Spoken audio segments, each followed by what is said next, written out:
بسم اللہ الرحمن الرحیم۔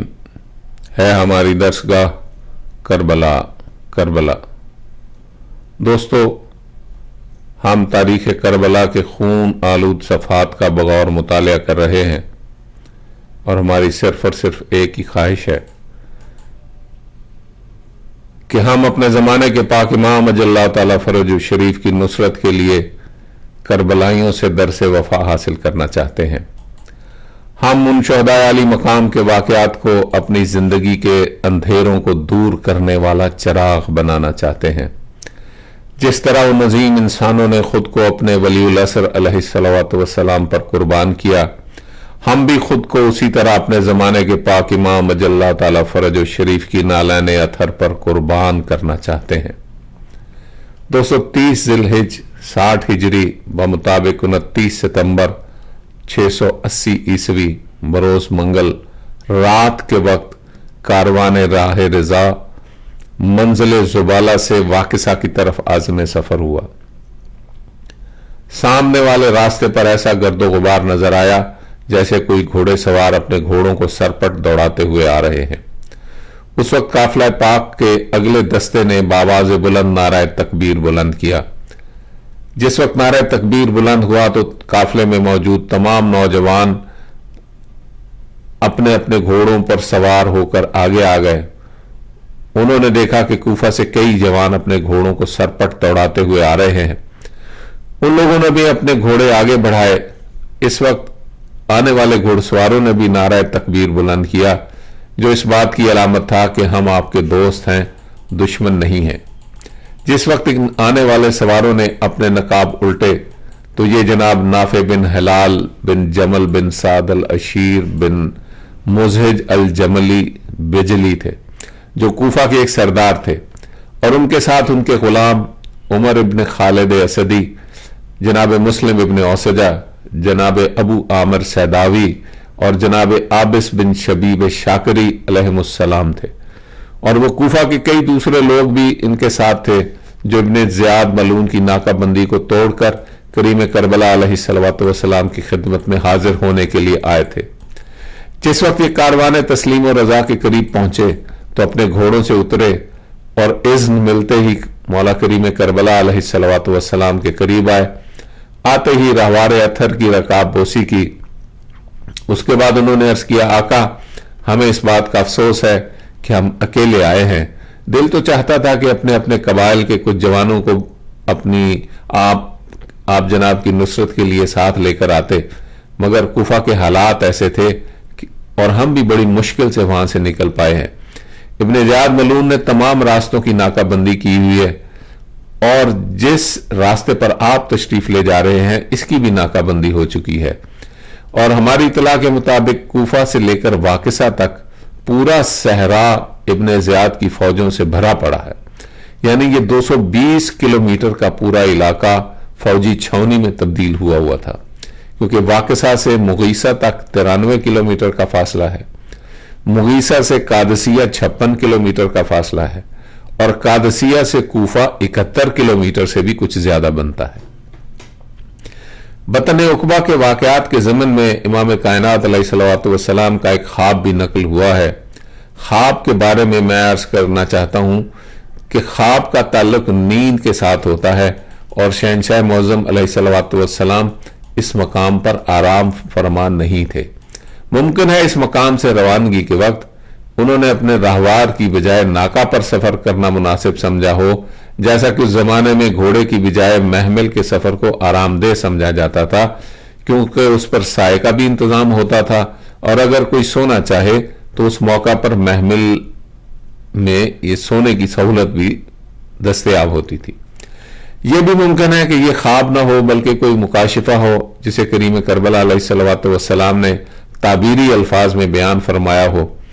بہرحال اس کی حقیقت جو بھی ہو، مولا کریم کربلا علیہ الصلوۃ والسلام نے فرمایا تھا کہ ہم نے اپنے آپ کو معراج شہادت پر سرفراز دیکھا ہے، اور ہم نے دیکھا ہے کہ کئی کتے ہیں جو ہم پر جسارت کر رہے ہیں، اور ان کتوں میں ایک چت کبرا کتا ایسا بھی ہے کہ جس کے جسم پر سفید برس کے داغ دھبے تھے، جو ان تمام کتوں میں سب سے زیادہ گستاخ تھا، اور ہمارے ساتھ زیادہ جسارت وہی کر رہا تھا۔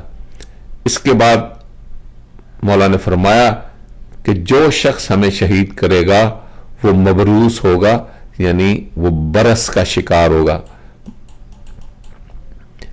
برس وہ مرض ہے جس میں انسان کا جسم میں سفید دھبے پڑ جاتے ہیں۔ تاریخ بتاتی ہے کہ جس وقت شمر ملعون امام مظلوم علیہ الصلوۃ والسلام کو شہید کرنے کے لیے آیا تھا تو مولا نے فرمایا تھا کہ ذرا گریبان کھول کر اپنا سینہ ہمیں دکھاؤ۔ اس ملعون نے گریبان کھول دیا تھا جس میں برس کے سفید داغ تھے۔ یہ دیکھ کر امام مظلوم علیہ الصلوۃ والسلام نے وہاں بھی یہی خواب بیان فرمایا تھا اور فرمایا تھا کہ وہ ملعون، ہم نے جو مبروس کتا دیکھا تھا وہ تم ہی ہو۔ اس خواب کو سن کر شمر ملعون انتہائی طیش میں آ گیا تھا اور اس نے کہا تھا اچھا اب میں آپ کو پس گردن سے شہید کروں گا۔ بطن عقبہ سے 48 کلومیٹر آگے پہاڑی سلسلہ کے اختتام پر واقسہ کا قصبہ تھا۔ یہاں امام مظلوم علیہ الصلوۃ والسلام کا کاروان تسلیم و رضا 30 ذی الحجہ بمطابق 29 ستمبر بروز منگل سپہر کے وقت پہنچا۔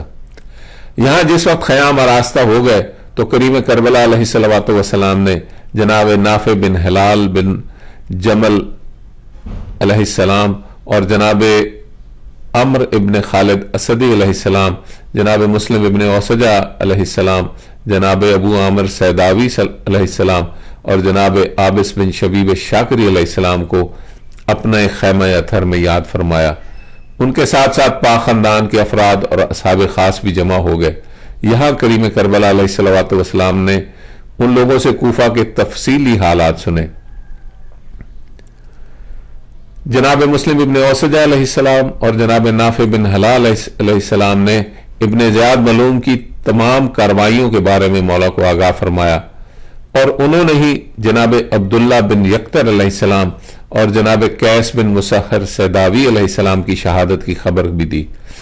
آپ کو یاد ہوگا کہ یہ وہ دونوں خوش نصیب ہیں جو مولا کریم کربلا علیہ الصلوۃ والسلام کے قاصد بن کر کوفہ آئے تھے۔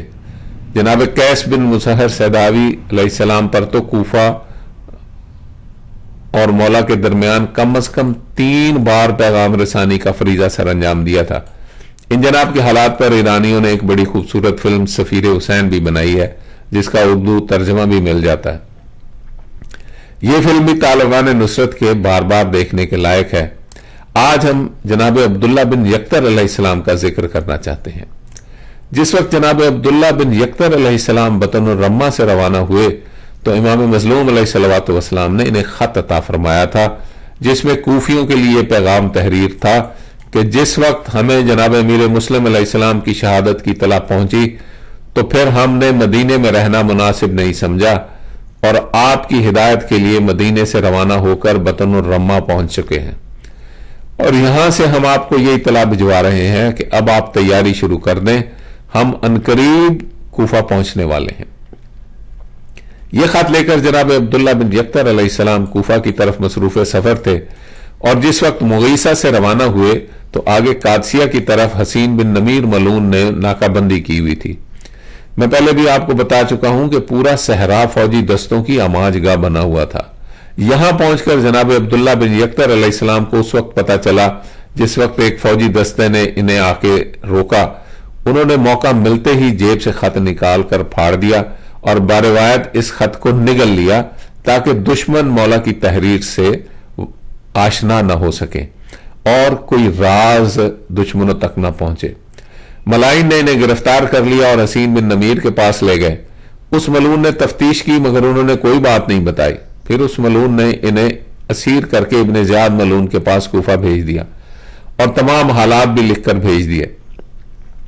ابن زیاد ملعون نے انہیں دربار میں منگوایا اور ان سے پوچھا کہ تم کون ہو؟ انہوں نے فرمایا کہ ہم امام مظلوم علیہ الصلوۃ والسلام کے ایک وفادار غلام ہیں۔ اس ملعون نے پوچھا تم کوفہ کیوں آئے تھے؟ انہوں نے فرمایا کہ ہمیں ہمارے آقا نے اہل کوفہ میں سے کچھ لوگوں کے نام خط عطا فرمایا تھا، ہم وہ خط ان تک پہنچانے کے لیے آئے ہیں۔ اس ملعون نے کہا تم مجھے ان کوفی سرداروں کے نام بتاؤ جن کے نام وہ خط تھا۔ انہوں نے فرمایا کہ یہ ناممکن ہے کہ میں اپنے مولا علیہ الصلوۃ والسلام کے شیعوں کے نام تمہیں بتا دوں،